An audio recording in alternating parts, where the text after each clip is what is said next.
Želela bi majčkeno morda radikalizirati. Če predpostavimo, kljub vsemu, da svoboda govora je za zahodni svet zelo visoka vrednota, ali je napad na satirični časopis dejansko bil napad na to absolutno vrednoto, torej na samo svobodo govora?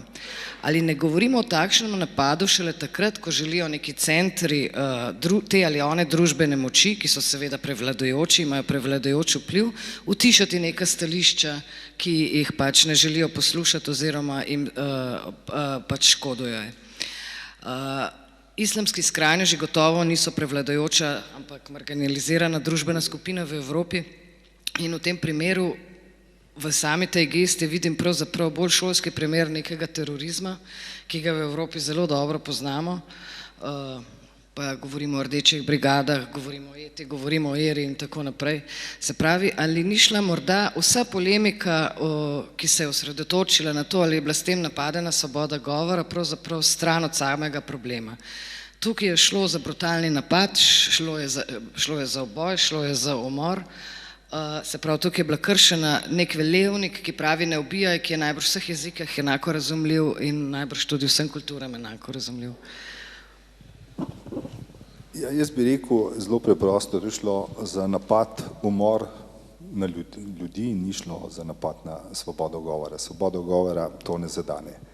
In ni za pretiravati. Te velike manifestacije je organiziral francoski predsednik Hollande in takoj potem se je njemu dvigala popularnost izjemno. Se pravi, jaz v nekih stvareh pač ni vprašanje v tem, a človek podpira ali ne podpira to, ampak veste, tudi te manifestacije same imajo politični namen. Namreč v resnici, če gledamo vprašanje žrtev, pobitih pač nekaj novinarjev, se zbere pravzaprav pač celo mesto. Vzamemo Ukrajino, pobitih 6000 ljudi zaradi državljanske vojne, ki je kljub vsemu posledica vmešavanja Evropske unije, ki je podžgala skupaj z ZDA. 6000 ljudi v primerjavi z manj kot 10 je popolna drugih dimenzij, dežela je praktično uničena, revščina, tukaj ni nikakršnega pohoda, nikakršnega, bi rekel, nikakršne takošnje zahteve ustavitev, ampak ustavitev v Ukrajini je možna samo v tem smislu, da moraš ustaviti obe strani. Evropska unija vse skozi grozi sankcijam Rusiji, nikoli pa sankcijam Ukrajini. Namreč tudi Ukrajina ima tukaj svoj delež, aktualna oblast. In v tem smislu se mi je, bi rekel, zdi skoraj odveč vse te nijanse, variacije, reakcije na poboj v Charlie Hebdoju. V tem smislu, ker ti treba je pravzaprav pogledati, ali pa če bi rekel še drugače, če se vrnil na bi rekel, to, kar smo prej slišali o povojnih pobojih, ki so bili v Jugoslaviji kot nekaj samoumevnega. In v tistem času je bila seveda tišina. Tišina, ni bilo noben dovoljeno niti govora, ki bi o tem omenjal. In to so pravzaprav stvari, ki opozarjajo še na nekaj drugega, na pomanjkanje tolerantnosti zmagovalcev. Zmagovalci, katerkoli že je, če svojo idejo, bi rekel, razširi za vsako ceno, tudi za ceno jemanja življenj drugim, je to nekaj, kar je v resnici veliko bolj blasfemično, kot karkoli drugega. In blasfemija smo imeli v starem režimu, smo imeli v resnici dve blasfemiji. Uradna blasfemija, tako se je preganjal, je bila žal beseda čez vladavino starega režima. Recimo, zdaj praznujemo, oziroma te dni je bila obletnica Pučnikovega rojstva. Prvi članek, ki ga je Pučnik napisal v reviji 57, je bila njegova kritika tega, kako v družbi ni, pravzaprav je samo molčanje, nihče več ne izraža ne kritike, ne nezadovoljstva. In prav, to je seveda izvira iz partijske nomenklature, ki je ves čas v strahu in ves čas išče sovražnike ljudstva. In zaradi tako banalnih besed, ki jih je Pučnik izrekel, ki ni imel nič proti socialističnemu režimu, je rekel, socialistični režim je odličen, samo ne deluje več, aktualna oblast se mu je odrekla. In je bil deležen, pravzaprav to je bilo vzeto kot blasfemija in je bil zaprt za nekaj let. Hkrati smo imeli pa po drugi strani pa realno blasfemijo.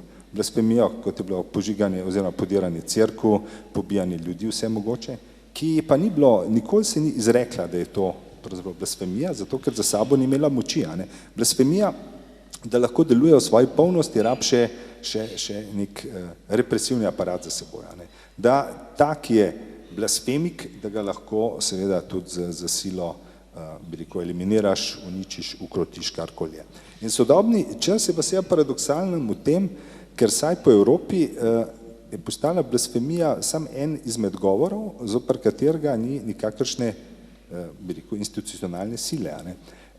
In kot tak bi pravzaprav čist izvenela, ukolikor se ne bi pojavil zdaj, bi rekel, povezan z islamskim odzivom, trdim, protesti, se je ta meja, bi rekel, pa spet zelo spremenila. Kot je rekel kolega Ivan prej, da je toleranca kristijanov zelo velika, tudi nažaljanje, je zdaj realnost, da pravzaprav so frustracije muslimanov oziroma njihova toleranca na vsa mogoče žaljenja pravzaprav malo drugačna. Drugačna in zdaj seveda se velja kdaj se tudi vprašati, a pravzaprav ni njihov položaj lahko tudi zelo deprivilegiran v mnogočem. In ob pojmu blasfemija se danes velja torej zastaviti vprašanja o mogoče nepravičnosti družb, o netolerančnosti vladajočih do priseljencev marsikdaj in skratka odpira serijo vprašanj. No, potem pa mogoče na tem mestu vprašanje za vas in tudi za vas, kako na eni strani kristjani, na drugi muslimani v Sloveniji čutijo recimo nek medijski govor, nek mainstreamovski medijski govor. Vsaj katoličanom mislim, da slovenski mediji ne prizanašajo. Ja, seveda ne. To ni treba posebej dokazovati. Ja, jaz mislim, da nam je tudi že malo koža postala čez in čez pod plat, tako da to je velikokrat prav. Po drugi strani pa jaz mislim, da seveda za celotno družbo ni dobro, da dovoljuje, da se ta stvar krepi, ne pa da se razgrajuje, to, kar sem prej govoril, da mi praktično ne poznamo nekega širokega, odprtega dialoga o verskih in religioznih vprašanjih na vseh nivojih.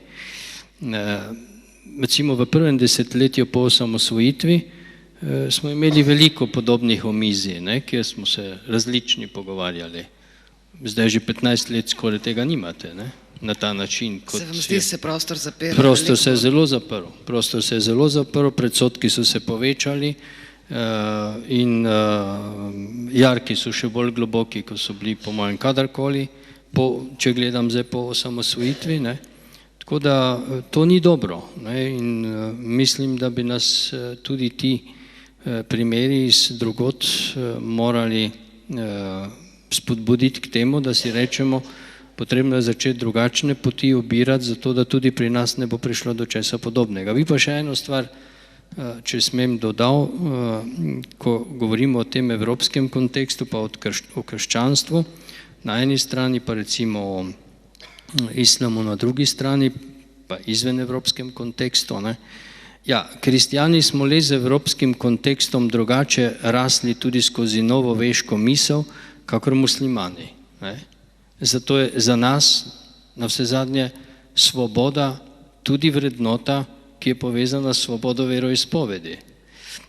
Po eni strani, po drugi strani pa je tudi ta novoveška svoboda, na katero so Francozi upravičeno ponosni, ampak ni treba, da so preveč. Po drugi strani je pa ta svoboda seveda tudi prinesla možnost prestopanja neke meje vis-a-vis sodržavljanov ali pa ljudi iz nekih drugih svetovno-nazorskih območij, kar pa seveda ni vredo.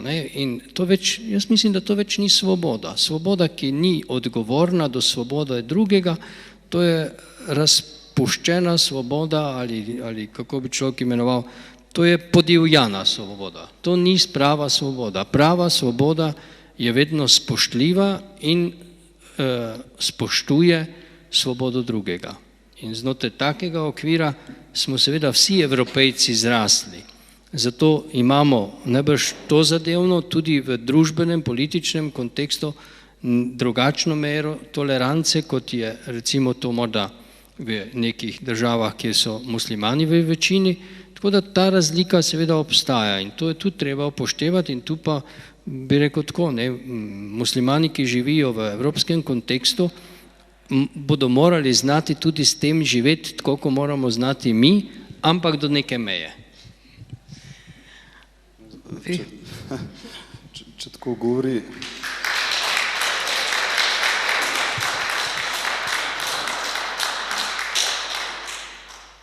takole govori eden vodilnih mnenjskih voditeljev katoliške cerkve pri nas, potem se lahko predstavljate, kako se šele muslimani počutijo v Sloveniji.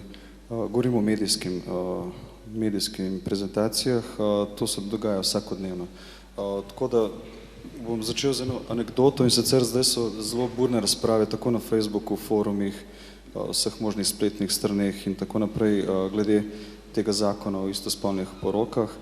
In pravi moj prijatelj, ki je ravno tako musliman, da se mu to zdi super. In sem rekel, na podlagi česa misliš, da je to super, da se pač dogajajo tako divje razprave na medmrežju in internetu in je rekel, super se mi zdi zato, ker zdaj si lahko mi muslimani malo odpočijemo, ker ko bo tega konec, se bojo topovi spet obrnili na nas. To je bil tako zelo črn humor, ampak dejansko je res, ko vi gledate recimo slovenska poročila, česar se jaz zelo izogibam, meni to deluje kot neke množične inštrukcije za samomor. Mislim, to je...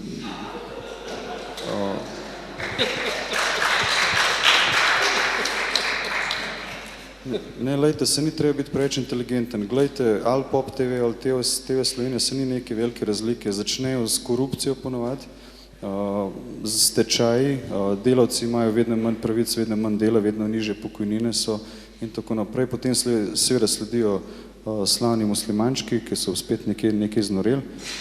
Potem so poplave, tajfuni, na koncu še neka bedarija in s tem se poročilo zaključuje.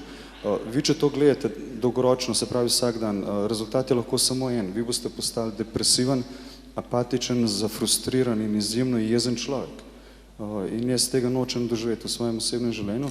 Tako da, ko se konkretno recimo pogovarjamo o islamski državi, mislim, to je sploh ena totalna komedija v negativnem smislu, to nima nikakršne zveze ne z državo, ne z islamom.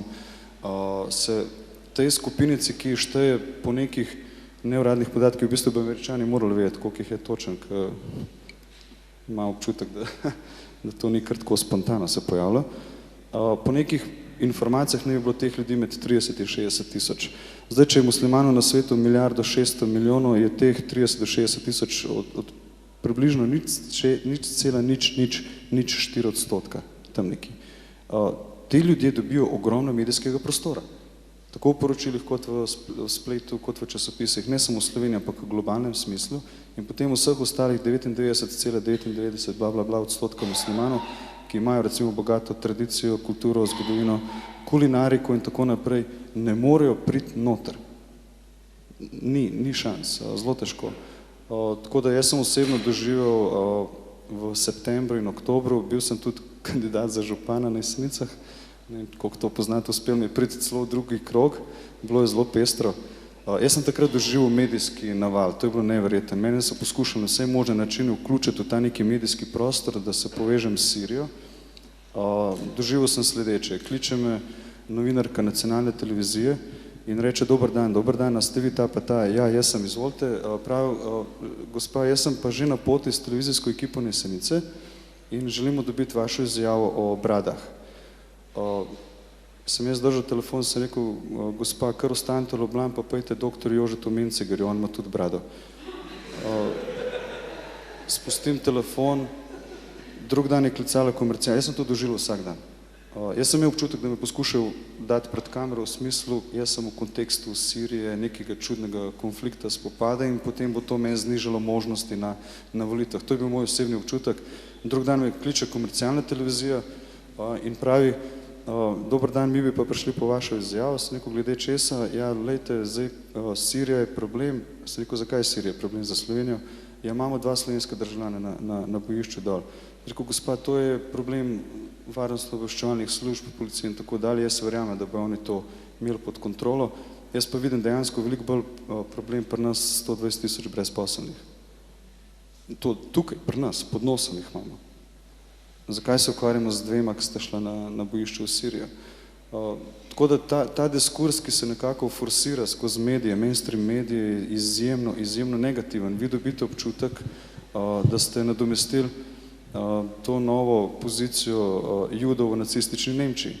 Zapravi, vi ste sedaj nekako izpostavljeni, vi ste tisti rezervni adut, ko medijem enostavno zmanjka škandalov, norišnic in podobno, pač muslimane boste vedno nekje najdli, da so nekaj čudnega naredili in zato potem seveda izpostavi. Vi boste v Iranu zvedeli samo nekaj negativnega, vi boste v Saudski Arabiji zvedeli samo nekaj negativnega, Bosna in Hercegovina ravno tako.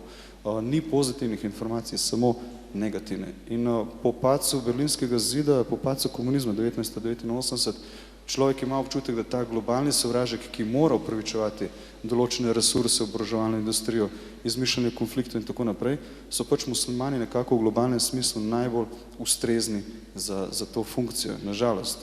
Tako da jaz osebno ne pričakujem umiritve zadev v naslednjih 10, 15, 20 letih, to bo seveda centri moči odločili, ampak tukaj ti kot posameznik si v zelo težki poziciji, ker ti si član družbe, priden si, hočeš delati, živiš popolnoma normalno kot drugi ljudje, ampak zaradi teh dnevnikov, zaradi teh poročil, ti dobiš občutek, da imaš rogove in potem, ko se sprehajaš po mestu, ti ljudje gledajo, ustavljajo te, sprašujejo te. Jaz sem doživel konkretno na Jesenicah, da je prišla do mene upokojenka, 75 let stara in pravi, ne vem, koliko poznate to skupino, Ega za lepše Jesenice, mi delamo dobrodelne stvari, prostovoljne akcije. Med drugim smo barvali tudi ograje ob cestah, ker teh ograj nihče ni dotaknil že 20 let. Veste, ko greste ven z Ljubljane, je to drug svet. Mi nimamo denarja za ničesar, ceste imamo kot v Kambodži in potem se lotimo ograj sami. Jaz klical osebno na občine, sem vprašal, kakšne barve morajo biti te ograje, da je vse v skladu in da je to tako, kot je treba. In so rekli, morajo biti svetlo modre barve. To je občinski odlok. Sem rekel, ok, bomo tako tudi naredili. Pridem do mene ta upokojenka, ker potem smo mi v bistvu celo mesto že obdelali, te ograje so posod, ko boste na Jesenicah, boste to videli definitivno. In pride ta upokojenka do mene in pravi, jaz bi vas pa nekaj vprašala in sicer, zakaj so te ograje svetlo modre barve? Pravim, jaz, dajte mi, gospa pove, zakaj mene to sploh sprašujete? Zato, ker sem jaz slišala, da so to muslimanske ograje. In jaz gledam, sem rekel, kako je lahko ograje sploh muslimansko, mislim, ne vem, jaz nisem slišal za katoliške ograje, judovske ograje, po čem vi sklepate, da so to muslimanske ograje? Ja, svetlo modre barve so. Mislim, že to ni povezava, ker ponovadi zeleno barvo povezuje z islamom, mislim, zdaj je črna popularna, ampak ona je rekla, da svetlo modre, ja, pa plava džamija v Istanbulu. Ona je to modro barvo v mošeji v Carigradu povezala s temi ograjami in to je ona videla kot neko tiho okupacijo prevzemanja oblasti, prevzemanja mesta. In sem jaz videl, da je ona dejansko resna in sem začel razlagati, gospa, kaj pa modri samostan, modre barve na Santoriniju, pravoslavni samostan, modre barve, judovska sinagoga v muslimanski Tuniziji in tako dalje.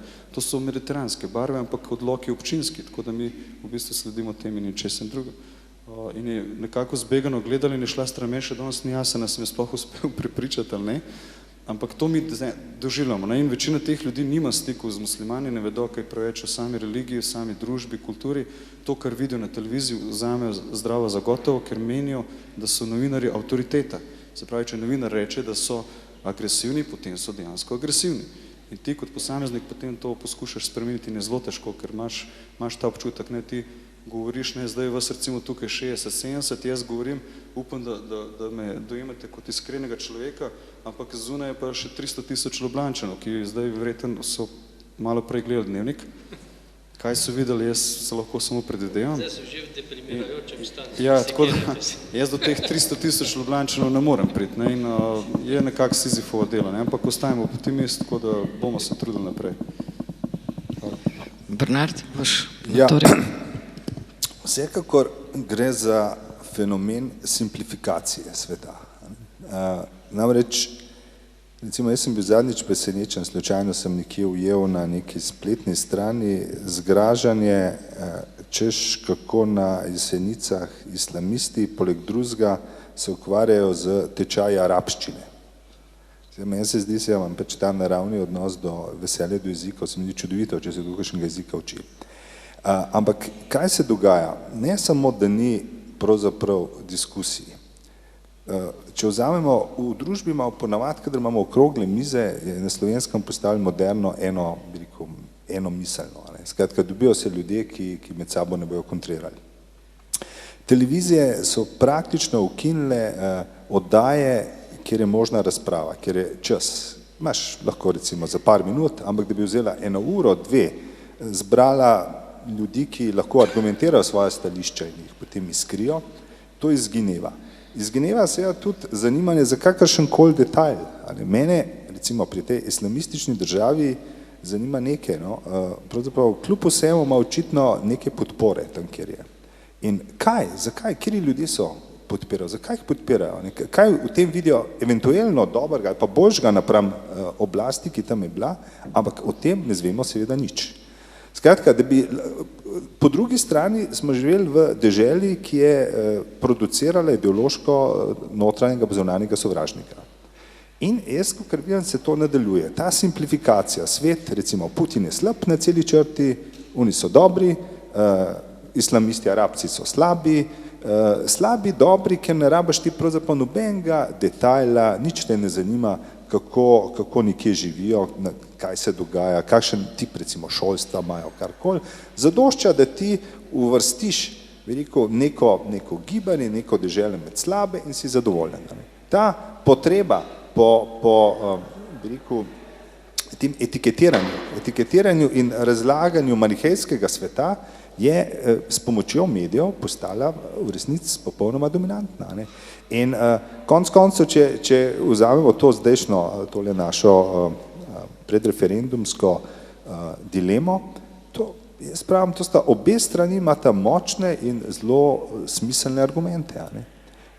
Ne glede, kaj si mislim, se mi zdi, da so to, bi mogle biti stvari, o katerih bi se soočali z razumevanjem drugega, ne z tem, da je nekdo nazadnjak, en je pa napreden. Ta ideja napredka, kako so eni starokopitni ali pa nazadnjaki, drugi smo pa napredni, takoj izključi možen dialog. In to je pravzaprav v resnici, če takole pogledamo, sploh za temi travmami, jaz priznam, nisem pomislil, da imajo muslimani v Sloveniji dnevni problem za tem, ko gledajo nacionalno ali pa Pop TV, za to prezentacijo arabskega sveta, je nekaj, kar pravzaprav drugi niti ne vemo. Ne vemo zato, ker o tem ni govora. Skratka, o tem ni oddaj. Imamo oddajo, ki nam enosmiselno, ki nam pove, eni so nacionalisti, eni so radikalci, nimamo pa oddaj, ker bi kontrirali, ker bi oponirali, ampak ne samo zato, da oponirajo, ampak da naštejo svoje razloge, argumente. In za družbo je to pravzaprav najmočnejše vezivo. Najmočnejše vezivo je ta razum. Razum, da bi rekel ne drugega, samo da ga toleriraš, ali pa stran pogledaš, ali pa z debelo kožo preneseš, ampak pravzaprav, da tudi razumeš. Razumeš, zakaj gleda tako, kot gleda, tudi če se s tem ne strinjaš. In zato seveda blasfemija sama po sebi potem nič ne prinese. Spravi, če so mediji način, kako družba komunicira sama s seboj, slovenska družba trenutno zelo slabo komunicira. Ampak zdaj pa mislim, da bi pa vseeno lahko prejeli kakšno vprašanje še iz občinstva.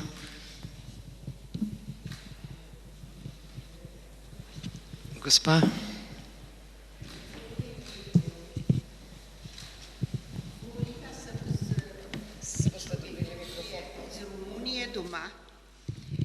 In je imel enako mnenje, kot ga je gospod Pašič izrazil. Ko se ga vprašala o Romuniji, mi je rekel, slovenski mediji prenašajo vse samo negativno iz Romunije. Je rekel, mene ljudje sprašujejo ves čas, ali ja, pri vas je pa sama revščina, pa sploh vse negativno. Je rekel, tako da je že kar težko človeku odgovarjati. ker imate povsem negativno mnenje o vsem. In mislim, da je to problem slovenskih medijev. Moje sožalje za Romuna. Lahko se pa on lahko recimo predstavlja, kako je šele nam. Kljub temu, da si rojen v Sloveniji, da si vključen v to družbo, da si pripadnik te družbe, da si ponosen na domovino, se to dogaja vsakodnevno, vsak dan. In jaz sem se začel intenzivno s tem ukvarjati že leta 92, nažalost zaradi vojne v Bosni in Hercegovini. Mi smo prek noči dobili begunsko družino, naše sorodnike, v malo socialistično stanovanje, ker nas je bilo kar naenkrat 12. In ne dojameš kot otrok, zakaj so oni tukaj, zakaj so morali oditi od doma, kdaj bodo šli nazaj. Mi smo 4 leta samo gledali poročila na hrvaških televizijah, na slovenskih televizijah, na CNN-u, a je že mesto osvobojeno, kdaj bomo šli domov, kdaj bomo šli v Bosno. Moja stara starša sta umrla nekako mesec po vrnitvi v Bosno. Imeli so to srečo, da je bil Sanski most osvobojen, šla sta dol, našla porušeno hišo in sta takoj zatem nekako tudi umrla.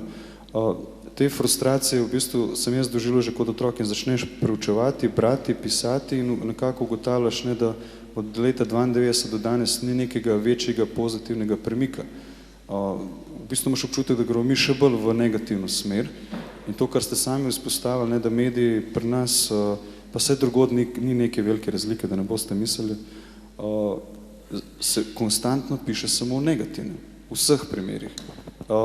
In sem se jaz pogovarjal, jaz sem doživel po nastopu v oddaji Tarča na nacionalki, ker sem rekel, da je to medijsko agresivno obnašanje v smislu linča, napadanja, žalitev, samo nekih agresivnih stvari, ki se predstavljajo v medijih, je treba umiriti, ker od tega nima nihče koristi. In potem sem navedel primer, ali smo že pozabili, kaj se je zgodilo z mariborskim ravnateljem.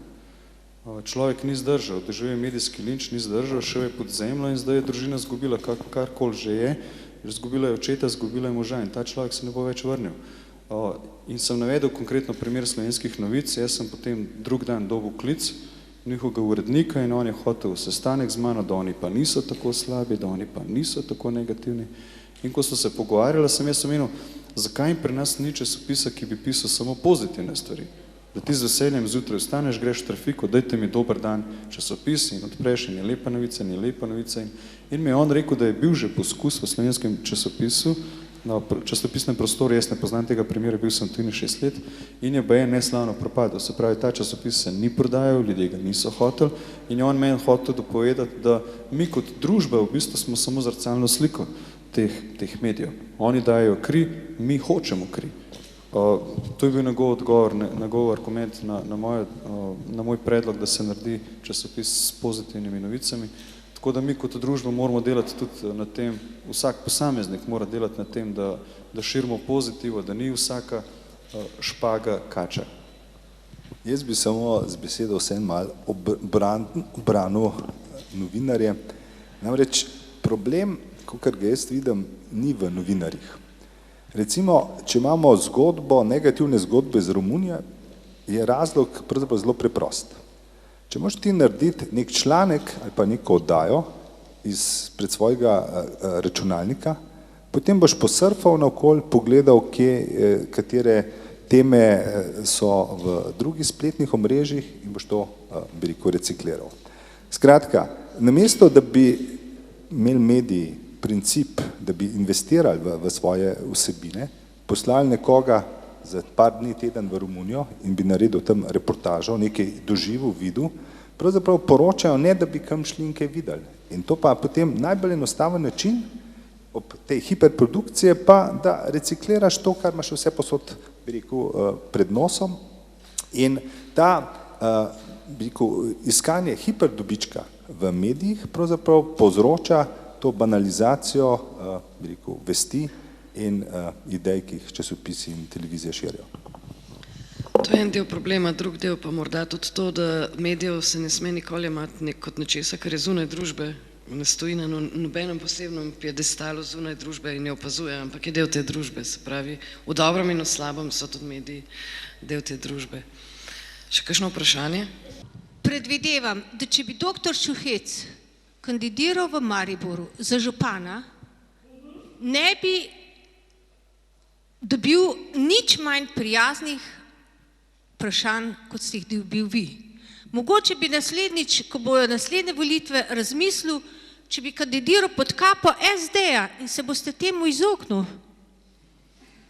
In če bi kandidiral doktor Nežmah na listi, ne vem, kje on stanuje, za župana pod kapo SDS-a, bi dobil ravno tako iste vprašanja. Mogoče je problem v tem, da smo tudi drugi tako ali drugače šikanirani. Jaz sem prej tako, ko sem poslušal, kako se recimo nekdo kot musliman počuti v Sloveniji, sem pomislil, imate pa vseeno srečo, da niste vsi pedofili, mi pa smo. Tako da ste še tako dobro odnesel, ne? Malo za hec, malo za res, ne? Ampak jaz vidim ta slovenski prostor zelo podobno, kot je bilo rečeno, pa ne samo, ko gre za poročila, ne? Nasploh, ta nihilistična, razdiralna, pogromaška miselnost. Poglejmo zadnjo zgodbo. Med politiki, ki so danes na oblasti, je takih grešnikov, kot je odstopajoča ministrica, kar nekaj. Ampak ko ti Slovencem pokažeš denar, potem vsi mediji trobijo isto in vsi enako mislijo. In vsi so proti. Noben se pa ni resno vprašal.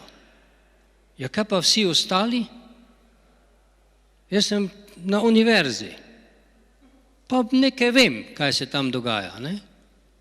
Kdo je zdaj večja baraba? Ali tisti, ki ima poleg univerzitetne službe svojo firmo, pa inštitut, pa na 3 koncih služi?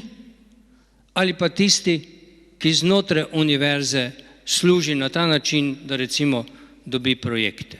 Sam se spomnite, na čem je propadla kandidatura za predsednika države gospoda Arharja. Na 3 jurjih pa pol plače. Mi smo obsedeni od tega, nevošljivi. Če hočete koga uničiti, sam povejte, koliko ima plačo.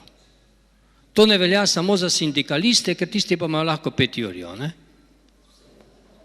Tisti pa imajo lahko, tam pa ni problem, pa so sindikalisti.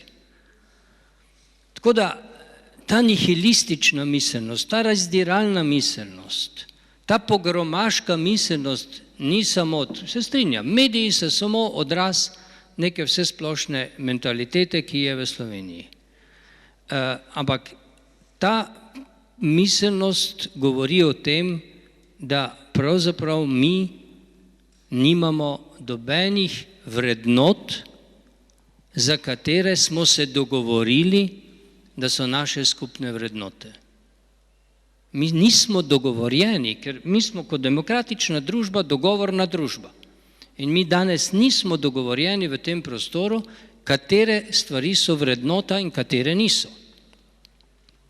Jaz recimo lahko zelo razumem to situacijo, ki smo jo slišali, tudi nekako se recimo počuti musliman, ampak zdaj pa moram tudi malo biti, bom rekel, kritičen, ne? Pogrešam pa ob vsakih takih ekscesih, ampak to je problem strukture muslimanov, ne samo v Sloveniji, ampak sicer v svetu, da ni neke bolj odločne reakcije zoper ekstremistov, ki zlorabljajo vero, znotraj njih samih, ne? Recimo to malo pogrešam, po drugi strani pa tudi večkrat pomislim, ja, vse največje žrtve so pa njihovi bratje in sestre po veri. Vse se vendar pobijajo po islamskih deželah. Ne pobijajo samo kristjanov, ne pobijajo samo drugače mislečih, tudi med sabo se pobijajo. In to je najbrž ne za islamsko skupnost nek podoben izziv, kakor je bil za kristjane v Evropi verske vojne in konflikti med protestanti in pa katoliki. Se tudi to zgodbo smo mi enkrat dali skozi. In upajmo, da smo se nekaj od tega naučili.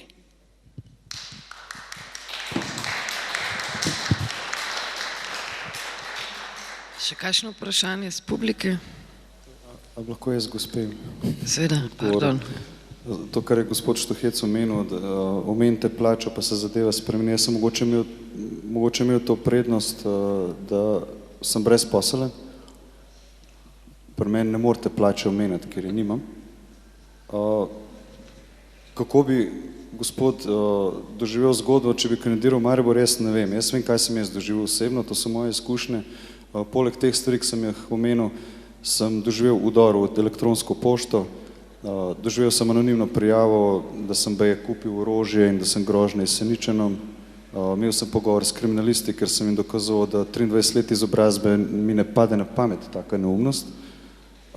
Doživel sem medijski linč Planeta TV. Planet TV je 3 dni organizirano, načrtno sledil in jagal mojo družino po Jesenicah, po Kranju in tako naprej. Naše sosede v ulici, kjer živimo že 14 let, so spraševali, ali se jim mi zdimo čudni, ali se jim zdimo sumljivi in tako naprej. Ko so jih sosedje jagali potem po ulici z grožnjo fizičnega obračuna, so bežali do avtomobila in se peljali nazaj v Ljubljano. To sem jaz doživel, ampak to so, veste, zgodba, ki je nekako to, kar je gospod Štuhec omenil, dejansko problem slovenske družbe.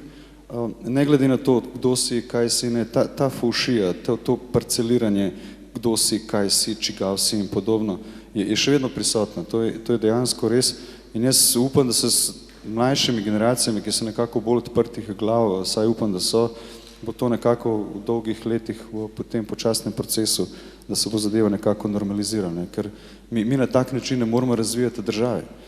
Veste, mene so v Tarči vprašali, če se lahko problem Pariza zgodi pri nas, sem rekel, da ne, ker mi smo mentalno še vedno v drugi svetovni vojni. Mi smo še vedno v letu 42, mi še ne vemo za Pariz in danske karikature. Mi moramo delati na tem in ko govorimo, kaj Slovenija potrebuje, a je to strukturna reforma, pokojninska reforma in tako naprej, je odgovor drugačen. Mi rabimo mentalno reformo, ker nam nobeni zakoni ne bojo pomagali, če mi ne bomo spremenili določenih stvari v svojih glavah. Še vprašanje? Jaz bi pa rad komentiral na vse skupaj. Pravite, da nobenega dialoga ni. Vi zdaj dokazujete, da je, da zna biti tudi v Sloveniji dialog, tako da bi rad prosil za en aplavz zaradi tega, ker ga znamo narediti v Sloveniji. Forum za dialoga, ne. Tako da ne rabimo biti skozi negativni. Druga stvar, ki bi pa hotel pokomentirati, je pa to, da ena stvar, kjer lahko vsak od nas začne, je, da ne prelagamo odgovornosti na nekoga drugega, ampak začnemo sami. Tisti, ki ste starši, jaz nisem, jaz sem 23 star, ampak mene noben ni nikoli učil, kako debatirati, kako razumsko argumentirati neke problematike. Tega se v šolah ne dela. In ena stvar, ki lahko naredite, je, da svoje otroke ali pa svoje sorodnike sprašujete. To se veliko dogaja v Veliki Britaniji, recimo. Dialog imajo doma že. Mi ga nažalost ne poznamo toliko fejst, jaz ga ne vidim. Hvala. Hvala. Še kdo? To dela. Ja, jaz bi vprašala zlasti medijske ljudi.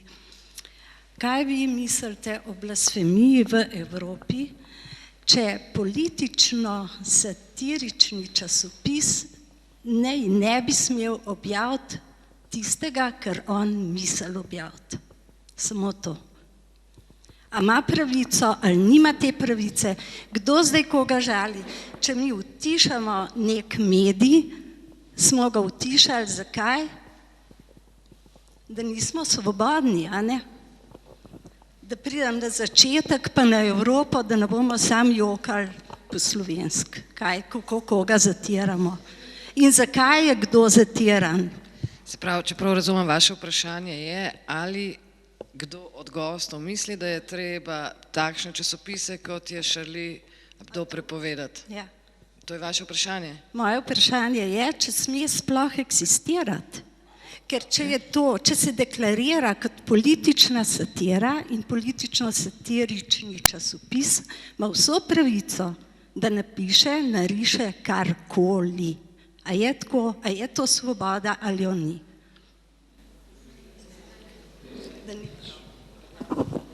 Ja, seveda, mislim, jaz v tem resnici ne vidim problema.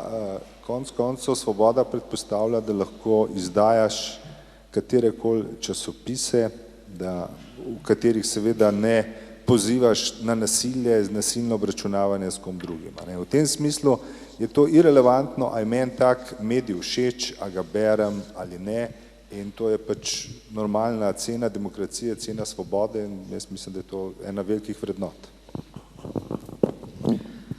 Ta svoboda je konec koncev zapisana tudi v deklaracijo o človekovih pravicah in najbrž na Zahodu se bomo težko odpovedali. Osebno pa mislim, da je svoboda vedno tudi svoboda medijev, tudi v odgovornosti. Se pravi, da ko nekaj smešiš, ko se iz nečesa recimo norčuješ, veš, zakaj to počneš in skušaš to početi seveda inteligentno in lucidno, zavedati se moraš pa seveda tudi posledic, ki jih s tem lahko sprožiš. Absolutno pa se tu pridružujem Bernardu. Ja, razumem, ampak posledice, ki so jih oni, njihova represija je bila na to akcijo, ki jo je Evropa začela čutiti kot agresijo, muslimansko, bila spet zelo prehuda z ozirom na medij. Ti medija ne moreš ubijati. Se najbrž namen tega napada ubiti medij. Namen tega napada je bil v bistvu svet polarizirati na črno in belo polovico. Mislim, da namen tega napada, ki ni napad muslimanov, ampak islamskih skrajnežev, ni imel namena časopisa utišati. Imel je namen polarizirati ljudi na črno in belo polovico, kjer nobene vsebine več ni mogoče, kjer se ni več mogoče pogovarjati. Mislim, da je bil to namen tega napada. Ne časopis sam utišati. Posledica je bila ravno drugačna. Charlie Hebdo, za primerjavo, je časopis, ki če bi izhajal v Sloveniji, bi imel približno 1500 naklade. Tako naklado je imel ta časopis pred tem napadom v Franciji, glede na število prebivalstva. Potem pa mislim, da po tem napadu so prodali 1 milijon in tako naprej. Med drugim se ga je dal kupiti tudi v slovenskih kioskih.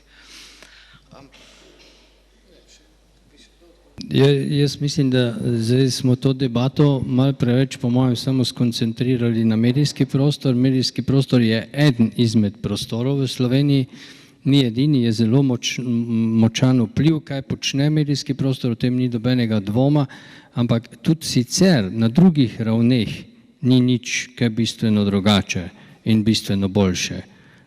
Tako da moram reči, da se zelo strinjam s tem, da seveda so mediji izraz neke družbe in pa tudi najbrž so novinarji izraz neke formacije. Novinarji v Sloveniji niso padli z neba, ampak so dobili neko formacijo in na osnovi te formacije in na osnovi svojih šefov, ki jih potiskajo v to situacijo, da je slaba novica najboljša novica, pač delajo svoj posel. Zdaj, po drugi strani pa se mi zdi, da moramo biti pa vseeno realni. Naše življenje ni ne samo sestavljeno iz negativnih dogodkov, pa tudi ne samo pozitivnih dogodkov. Jaz vedno rečem, ko nekdo odriha čez politike, pa čez slovenski parlament, kako se kregajo, ja vprašaj se, kolikokrat se pa pri vas doma skregate. A vi ste pa same ovčke ali kaj? A vi se pa sam božate, pa lupčkate, pa cartate, pa ujčkate. Ja, kje pa živite? Ja, kje pa so ljudje skupaj, se vse posod tudi pokregajo. Saj ni problem kreganje. Problem je, da se po kreganju moraš spraviti, pa iti skupaj na kofe. To je prej potem problem. Tam, kjer smo ljudje, se tudi kregamo, imamo različna stališča, znati živeti z razlikami. Ja, jaz mislim, da doben zakon pa dobena skupnost ne shaja, če ne zna živeti z razliko. Živeti z razliko je osnovni postulat vsake odprte in demokratične družbe. Mi pa ne znamo živeti za razliko. In potem je vsaka taka stvar že ne vem kakšen strašen in grozovit problem. Ne? Dejansko pa v najbolj intimnih skupnostih počnemo popolnoma iste stvari, kakor so te, ki se kažejo potem na ekranih. S tem, da se strinja, da se pretirava v negativnem smislu. Ampak da pa bi negativne stvari tudi izločili iz medijskega prostora, to je pa spet neka utopija. Ne? Bomo pa približno tam, kar je Bernard prej razlagal, koliko je bilo v Titovi Jugoslaviji. Ne? Pa boš pa vic povedal, pa boš šel za to vrest. Ne? Ko si vic povedal na račun politika, pa si šel vrest. Ne? To pa tudi ni dobena družba, ne? Kjer bi vse imeli strašno polikano in kjer je vse lepo in prav, kjer se vsi samo imamo radi. Ni takih ljudi, ni take družbe, s tem se sprijaznimo. Gospa, vi ste prej govorila tudi o nekrščanski drži. Ja, hvala Bogu, da je, ker s to vse nekaj neutraliziramo. Sicer pa nikoli ne bomo prišli do tega, da bo to vse splošno veljalo in da se bomo vsi imeli tako radi. V nebesih, ja, tam verjamem.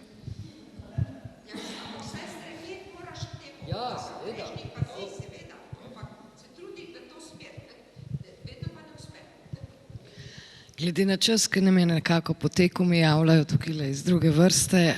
Mislim, da je to lepa misel, s katero lahko zaključimo. Torej, truditi se je treba živeti z razlikami v razlikah, spopadati se s svojimi lastnimi predsodki in iskati odgovornost najprej pri sebi, preden pokažemo na koga drugega s prstom. Hvala za obisk in mislim, da je čez mesec dni že naslednja okrogla miza.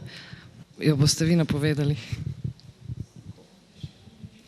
Lepo povabljeni na aprilski pogovorni večer, ki pa bo govoril o tem, kar je že gospod Ivan prej nakazal, to, kar se dogaja med drugo svetovno vojno in kakšen odnos imamo danes do tega. Lepo povabljeni.